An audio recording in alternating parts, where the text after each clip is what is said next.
I get a lot of questions about Scandinavia. And the essence of the question is this. How come these countries have such high taxes, huge welfare states, and yet their economies do pretty well, and the people describe them as some of the best places to live on Earth. So let me just take the last thing. I don't know how those places can be the best place to live on Earth. Do you know how cold it gets there in the winter? I think if they came just for a little bit to Southern California, they'd realize that Scandinavia is not one of the best places to live on Earth. Anyway, put that aside. How do we we claim that freedom is necessary for economic growth, and yet, so first of all, let's be clear. The difference between Scandinavian economies in taxes, in regulation, in welfare state, and the U.S. is nowhere near as big as you think.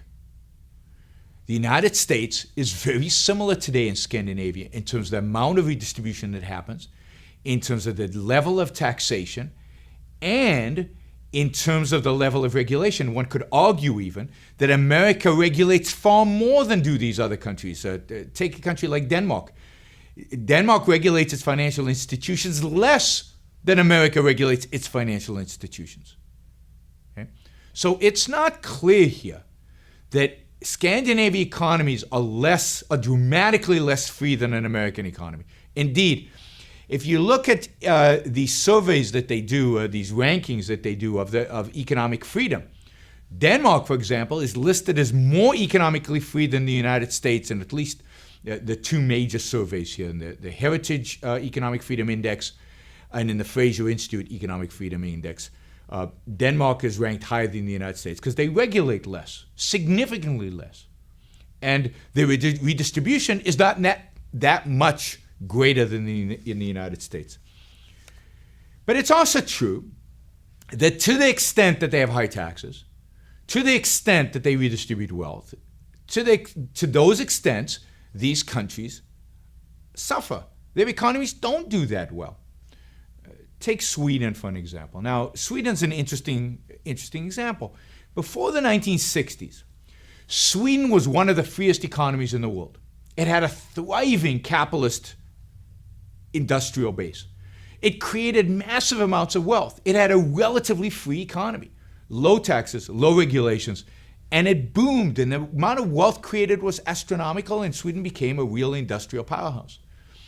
As a consequence, a huge amount of wealth was created, which starting in the 1960s, because of socialist policies, Sweden started to redistribute. But it started at a very high point, and it redistributed all the wealth that was created and continued somewhat to be created under socialism, but economic growth slowed significantly. The redistribution cost Sweden a lot. Wealth creation halted, and what they were redistributing was wealth that had already been created in the past. By the mid-1990s, Sweden was in grave economic problems because it couldn't continue redistributing wealth that it wasn't creating. What happened? And of course, that kind of economy also suppresses innovation, suppresses entrepreneurship, suppresses people using their mind, people being free, people doing what's necessary to have a thriving economy. And you saw people leaving Sweden to free up places for tax reasons. I remember Yaron Brook, ABBA, looked for places where they would pay less taxes. And you also saw entrepreneurs go to other countries where they could be entrepreneurial and benefit from it versus Sweden. So in 1994, Sweden started changing. It started reducing regulation. It started reducing government spending. It started reforming its welfare programs. And it started, in essence, shrinking its government.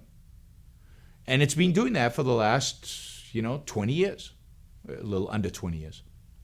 As a consequence, the Swedish economy started growing again. Wealth creation started reigniting. You've got a decent economy in Sweden. It's not thriving. It's not through the roof. It's not back to what it's not to where it would be if Sweden was truly free. It's doing better. Right? So these countries, America is not as free as you think it is. It's far less free than you think it is, particularly on the regulatory front. And these countries are not as unfree as you think they are. They're not. Indeed, a country like Sweden is moving in the other direction, is moving towards more freedom, not less. Take Norway. The reason Norway has such a high standard of living and the economy is doing well is because they've discovered oil.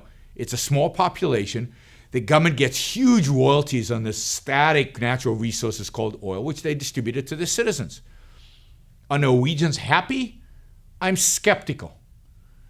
I'm skeptical that people who are not productive, who are not innovative, who are not working hard are happy just because they get a check. Norwegians get checks from the government because of the oil. Is life okay? Yeah, but it's pretty static. It's pretty boring. So Norway is doing well because of oil. For the same reason, by the way, in the Middle East, they're doing well in spite of having awful economies. Denmark is doing well because they're less regulated than the United States. They're more economically free in spite of having ridiculously high taxes. Now, let me note that all these countries are in trouble long term. All these countries have social welfare programs that are not sustainable long term. So even Sweden, as it's reduced its welfare programs, still, even at current levels, they're not sustainable. And the United States, of course, has a redistributive regulatory state that's not sustainable long term. So all of these countries will suffer the consequences long term. But remember, Scandinavia is not that different than the United States. And the United States is less free than you think. They're more free than you think.